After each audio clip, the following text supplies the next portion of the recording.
राजमाता जिजाऊ यांनी छत्रपती शिवाजी महाराजांवर श्रीराम व कृष्णाच्या गोष्टी सांगून त्यांच्यावर उत्तम संस्कार केले. श्रीराम छत्रपती शिवाजी महाराजांना कळले, संभाजी महाराजांना कळले.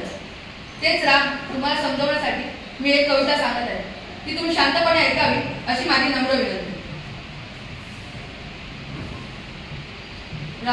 दस्तक गिनूंगा, राम लिखते ही पढ़ते ही, मन में जो पहला विचार आता है उसे बांध के रखिए, पूछूंगा.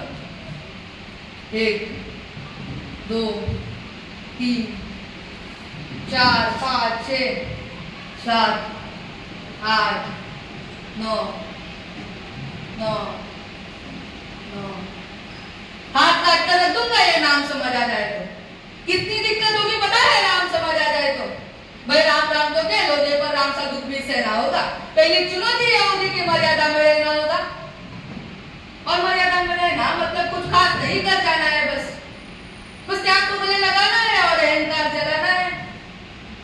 अब अपने राम अल्लाह के खातिर इतना ना कर पाओगे, अरे शबरी का झूठा खाओगे तो पुरुषोत्तम कहलाओगे.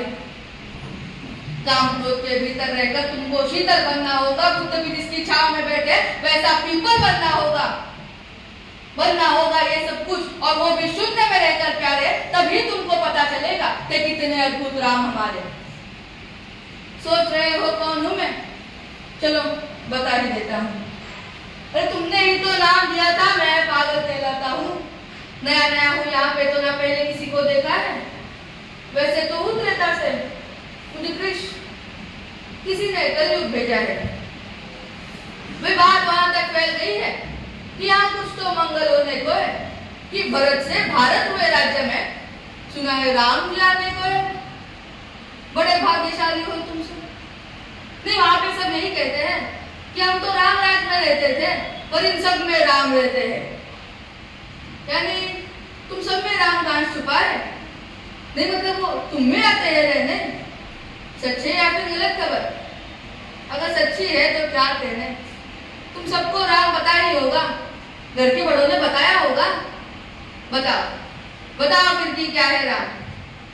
बताओ. अरे पता है तुमको क्या है राम? या बस हाथ धनुष तरकस में बाण, या वन में जिन्होंने किया गुजारा, या फिर कैसे रावण मारा. लक्ष्मण जिनको कहते भैया, जिनकी पत्नी सीता मैया. फिर ये तो हो गई वही कहानी, एक था राजा एक थी रानी.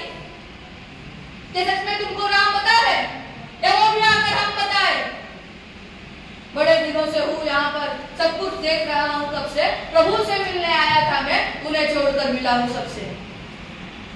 एक बात कहूँ, अगर बुरा न मानो, नहीं तुम तुरंत ही क्रोधित हो जाते हो. पूरी बात तो सुनते भी नहीं, सीधे घर पर आ जाते हो. ये तुम लोगों के नाम जपो में पहले सा आराम नहीं. ये तुम लोगों के नाम जपो में पहले सा आराम नहीं. इस जबरदस्ती के जय श्री राम में सब कुछ है, बस राम नहीं.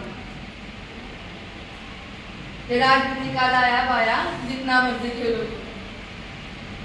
दाया अरे दाया बाया ये तुम्हारी वर्तमान प्रादेशिक भाषा में क्या कहते हो उसे? हाँ, वो लेफ्ट एंड राइट. ये राजनीति का दाया बाया जितना मर्जी खेलो तुम. चेतावनी को लेकिन मेरी अपने जहन में डालो तुम.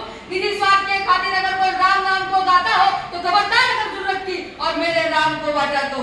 भारत भू का कवि हूँ मैं, तभी निडर हो कहता हूँ, राम ही मेरी हर रचना में, मैं बजरंग में रहता हूँ.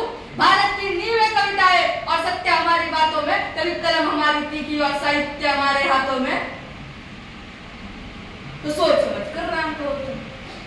ये बस आतिश का नारा नहीं, जब तक राम हृदय में नहीं तुमने राम पुकारा नहीं. रामकृष्ण के प्रतिभा पर पहले भी खड़े सवाल हुए. ये लंका और ये कुरुक्षेत्र यूं ही नहीं थे लाल हुए. अरे प्रसन्न हंसना भी है और पद पद रोना भी है राम. सब कुछ पाना भी है और सब पाकर खोना भी है राम. ब्रह्मा जी के कुल से होकर जो जंगल में सोए हो, अपनी जीत का रहस्य छोड़ रावण की मौत पे रोए हो. शिव जी जिनकी सेवा खातिर मारुत रूप में आ जाए, शेषनाग खुद लक्ष्मण बनकर जिनके रक्षक हो जाए, और तुम लोग लोभ क्रोध अहंकार छल कपट सीने से लगा कर सो जाओगे. कैसे भक्त बनोगे उनके? कैसे राम समझ पाओगे? अब और क्या है पता नहीं, और शिव जी का वरदान चाहिए. ब्रह्मचर्य का ही भक्त स्वरूप हनुमान चाहिए. भगवा क्या है पता लहराना सबको होता है, पर भगवा क्या है वो जाने जो भगवा ओढ़ के सोता है. राम से मिलना संग अपने राम को लाना होगा। जय श्री राम।